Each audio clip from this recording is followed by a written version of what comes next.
Plus de 20 manifestants pro-palestiniens ont été arrêtés par la police et ont vu leur campement démantelé samedi à l'Université de Virginie. Mais des scènes comme celle-ci ne semblent pas décourager les manifestants, dont beaucoup ont déjà porté leurs revendications à leur cérémonie de remise de diplôme dans des États comme le Michigan. Après l'évacuation par la police d'un bâtiment occupé par les manifestants à l'Université de Columbia, le maire de New York, Eric Adams, est apparu dimanche dans l'émission This Week de la chaîne ABC.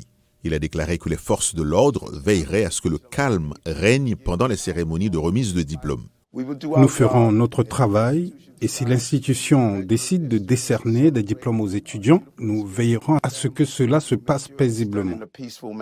Le président Joe Biden s'est adressé aux manifestants jeudi et le coprésident de sa campagne de réélection était l'invité dimanche de l'émission State of the Union sur CNN, soulignant le message principal de Biden.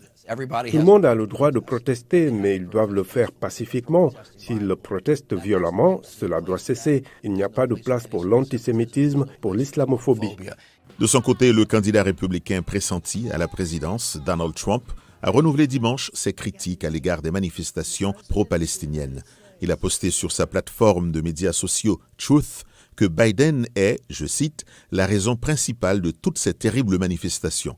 C'est une stratégie politique que Trump utilise pour soutenir sa propre candidature à la réélection, explique le politologue Michael Traugott de l'Université du Michigan.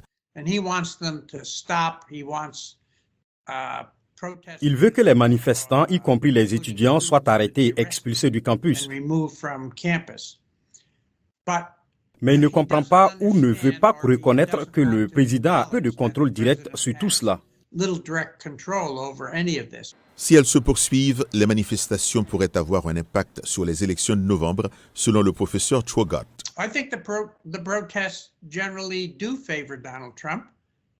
Je pense que les manifestations favorisent généralement Donald Trump parce qu'une grande partie de ses partisans s'y opposent. Il serait plus susceptible de se rendre aux urnes, alors que d'un autre côté, elle pourrait faire baisser le taux de participation des jeunes, principalement démocrates qui soutiendraient Joe Biden. Les deux candidats restent sous les feux de l'actualité cette semaine. Biden avec un discours au musée de l'Holocauste, notamment sur la lutte contre l'antisémitisme, et Trump avec des comparutions à son procès pénal à New York et les préparatifs d'un nouveau meeting électoral dans le New Jersey le 11 mai.